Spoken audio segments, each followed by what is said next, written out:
Ladies and gentlemen, I'd planned to speak to you tonight to report on the State of the Union. But the events of earlier today have led me to change those plans. Today is a day for mourning and remembering. Nancy and I are pained to the core by the tragedy of the Shuttle Challenger. We know we share this pain with all of the people of our country. This is truly a national loss. 19 years ago, almost to the day, we lost 3 astronauts in a terrible accident on the ground. But we've never lost an astronaut in flight. We've never had a tragedy like this. And perhaps we've forgotten the courage it took for the crew of the shuttle. But they, the Challenger 7, were aware of the dangers and overcame them and did their jobs brilliantly. We mourn 7 heroes: Michael Smith, Dick Scobie, Judith Resnick, Ronald McNair, Ellison Onizuka, Gregory Jarvis, and Krista Mikaloff. We mourn their loss as a nation together.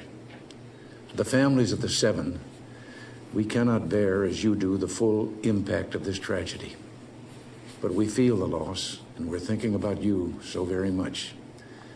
Your loved ones were daring and brave, and they had that special grace, that special spirit that says, "Give me a challenge, and I'll meet it with joy."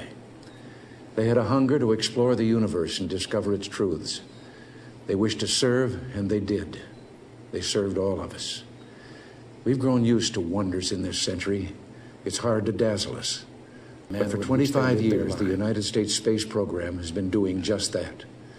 We've grown used to the idea of space, and perhaps we forget that we've only just begun. We're still pioneers. They, the members of the Challenger crew, were pioneers.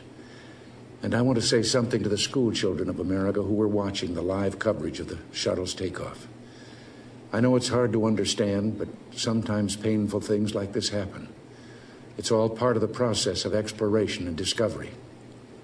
It's all part of taking a chance and expanding man's horizons. The future doesn't belong to the faint-hearted. It belongs to the brave. The Challenger crew was pulling us into the future, and we'll continue to follow them. I've always had great faith in and respect for our space program, and what happened today does nothing to diminish it. We don't hide our space program. We don't keep secrets and cover things up. We do it all up front and in public.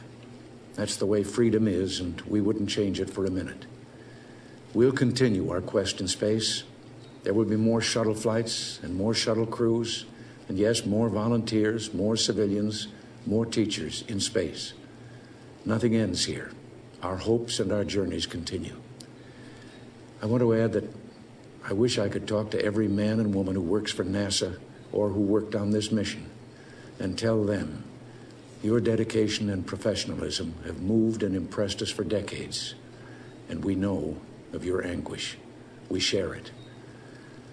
There's a coincidence today. On this day, 390 years ago, the great explorer Sir Francis Drake died aboard ship off the coast of Panama. In his lifetime, the great frontiers were the oceans, and a historian later said he lived by the sea, died on it, and was buried in it. Well, today, we can say of the Challenger crew, their dedication was, like Drake's, complete. The crew of the Space Shuttle Challenger honored us for the manner in which they lived their lives. We will never forget them, nor the last time we saw them, this morning, as they prepared for their journey and waved goodbye and slipped the surly bonds of earth to touch the face of God. Thank you.